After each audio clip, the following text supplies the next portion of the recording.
Hi friends, ఏం చేస్తున్నారు?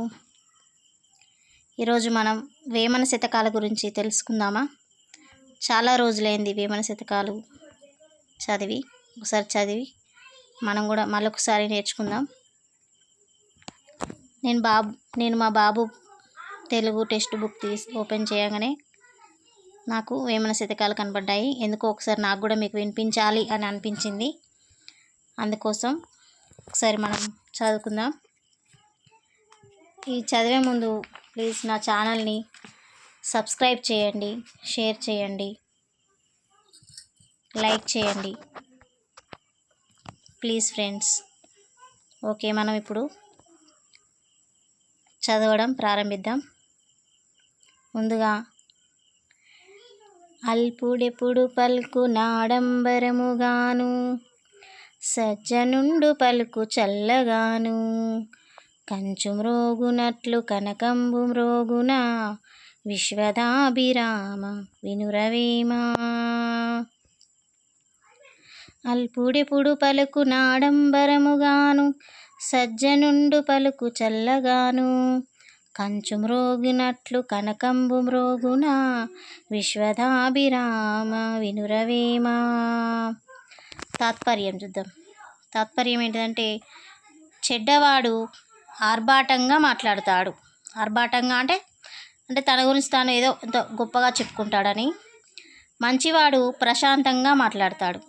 ప్రశాంతంగా అంటే నిమ్మలంగా, తన గురించి తాను గొప్పగా చెప్పుకోడు. కంచు కంగున మ్రోగుతుంది, కానీ బంగారం అట్లా మోగదు కదా. కంచు అంటే ఇక్కడ ఇత్తడి ఉంటుంది కదా, అది సౌండ్ బాగా వస్తుంది అన్నట్టు.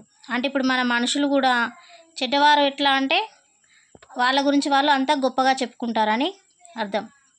మంచివారు బంగారం లాంటి వారు అన్నట్టు. బంగారం సౌండ్ అందుకని దీని అర్థం అది. ఓకే, ఏదో నాకు తెలిసింది నేను చెప్పిన. ఏమైనా మిస్టేక్స్ ఉంటే చెప్పండి. ఇంకొకటి చూద్దాం. ఉప్పు కప్పు రంబు నొక్క పోలిక నుండు, చూడ చూడ రుచుల జాడ వేరు, పురుషులందు పుణ్య పురుషులు వేరయా, విశ్వదాభిరామ. తాత్పర్యం: ఉప్పు కర్పూరం రెండు చూడడానికి పైకి తెల్లగానే ఉంటాయి, కానీ చప్పరించి చూస్తే రుచులు వేరుగా ఉంటాయి. అట్లాగే మానవులందరూ పైకి ఒకే మాదిరి కనిపిస్తారు, కానీ వారి గుణాలను బట్టి మంచివారెవరో చెడ్డవారెవరో తెలుస్తుంది.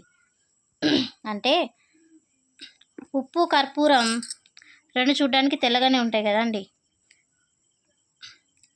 కర్పూరాన్ని టేస్ట్ చేస్తామా? ఉప్పు టేస్ట్ చేస్తే దాని రుచి అనేది తెలుస్తుంది. కర్పూరం ఏమో టేస్ట్ చేయం కదా.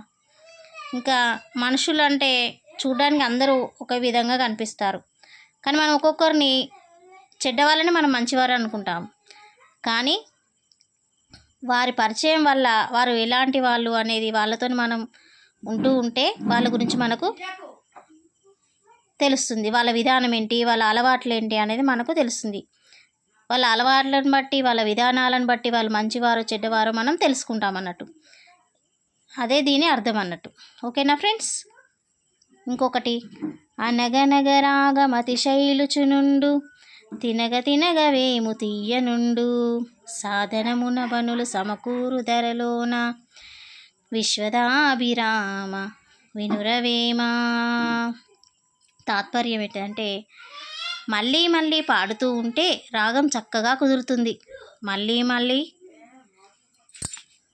తినడం వల్ల చేదైన వేప కూడా తీయగా అనిపిస్తుంది. అట్లాగే ఏ పనినైనా పదే పదే చేయడం వల్ల అనుకూలంగా మారుతుంది. తాత్పర్యం చూద్దాం దీన్ని. మళ్ళీ మళ్ళీ పాడుతూ ఉంటే రాగం చక్కగా కుదురుతుంది. మళ్ళీ మళ్ళీ తినడం వల్ల చేదైన వేప కూడా తీయగా అనిపిస్తుంది. అట్లాగే ఏ పనినైనా పదే పదే చేయడం వల్ల అనుకూలంగా మారుతుంది. అంటే అర్థం ఏంటిదంటే, మనం మనం ఒక పాట పాడుతూ ఉంటామండి. అది మనకు ఫస్ట్ తేటగా రాదన్నట్టు సాంగ్ పాట. మనం పాడుతూ పాడుతూ ఉంటే మన గొంతు కూడా కొంచెం సన్నగా మారి రాగం అనేది ఇంకెక్కువ వస్తుంది అన్నట్టు. అట్లాగే మనం పని ఫస్ట్ మనకి ఏ పనైనా వస్తుందా, మనం దాన్ని నేర్చుకుంటూ ఉంటూ దాన్ని చేస్తూ ఉంటేనే మనకు ఆ పని వస్తుంది కదా. అందుకే మనం ఏ పనినైనా మనకు వస్తుంది అని మనం అనుకుంటే ఆ పని వస్తుంది, మనం దాన్ని సులువుగా చేయగలుగుతాం. అది దీని అర్థం అన్నట్టు. మనం ఇప్పుడు వేపాకు తింటామండి. వేపాకు తింటే ఫస్ట్ అది చేదు అనిపిస్తుంది. దాన్ని మనం రోజు తినడం అలవాటు చేసుకుంటే అది తీయగా తీయగా అనిపిస్తుంది. ఇక మనకు అది మన లోపల ఉన్న అనారోగ్యాన్ని కూడా ఆ వేప తీసేస్తుంది అన్నట్టు. మన లోపల ఉన్న విషాన్ని కూడా తీసేస్తుంది, చేదు. అట్లా మనకు పని రాకున్నా కూడా మనం దాన్ని నేర్చుకొని ఆ పనిలో నిమగ్నమైతే మనలో ఉన్న ఏమంటారు బద్ధకం అనేది పోతుంది అన్నట్టు. ఓకే.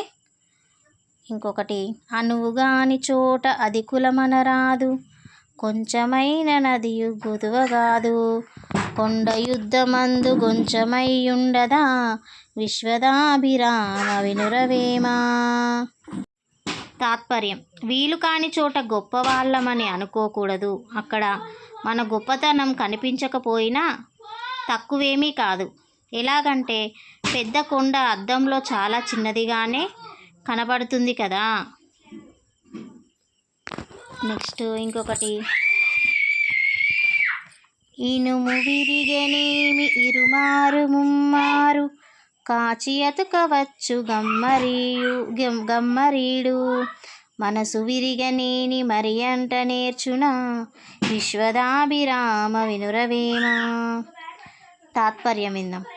కమ్మరి విరిగిన ఇనుప వస్తువులను ఎన్నిసార్లైనా కొలిమిలో కాల్చి అతికిస్తాడు. కొలిమి అంటే నిప్పు. కానీ మనసు విరిగితే దాన్ని అతకలేము. అంటే ఎవరైనా మనని కించపరిచినట్టు మాట్లాడిల్లనుకో, వాళ్ళ పట్ల మనకు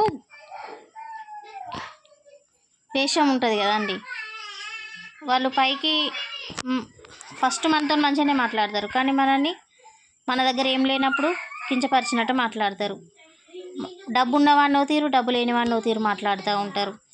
మాటలు మనం విడిచిపెట్టినప్పుడు మళ్ళీ వెనక్కి తీసుకోగలుగుతామా ఎవరి పట్లనైనా? అది దీని అర్థం అన్నట్టు అండి. మనసు విరిగితే మళ్ళీ అతకలేము.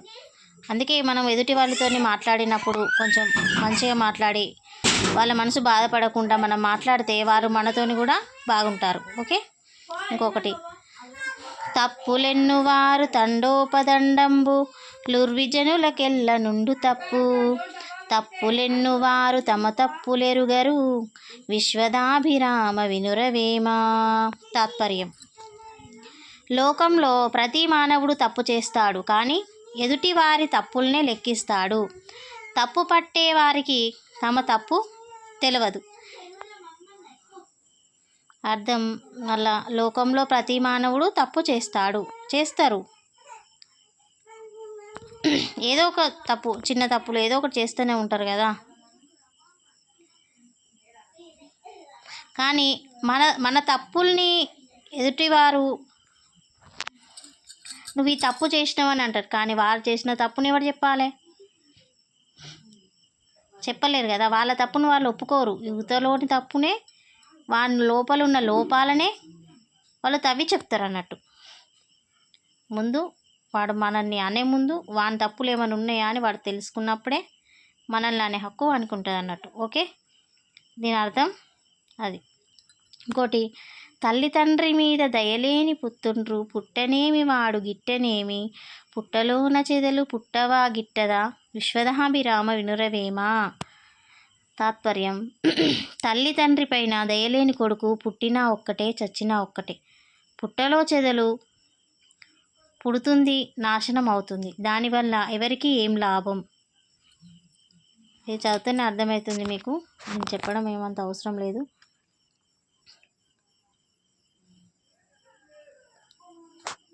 మేడిపండు చూడ మేలిమైయుండును, పుట్టవిప్పి చూడ పురుగులుండు, పిరికివాని మదిని బింకమీలాగురా, విశ్వదాభిరామ వినురవేమ.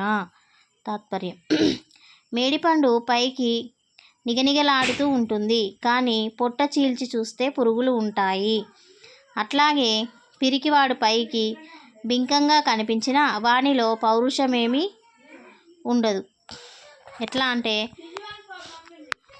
ఒక పిరికివాడు ఏం చేస్తాడంటే, నాకేం భయం, నేనెందుకు భయపడతా, మాట్లాడదాం అని అంటారు. అదే వాడిని మన సోపతికి తీసుకుపోయి మాట్లాడదామని పక్కకు నిలబెడితే, అమ్మో నేనెప్పుడన్నారా, నేను మాట్లాడా, అమ్మో నాకు భయం అని చెప్పేసి ఉంటారు అన్నట్టు. ఇట్లా పైకి మాట్లాడతారు అంతే, లోపల మాత్రం భయం ఉంటుంది. ఓకేనా ఫ్రెండ్స్?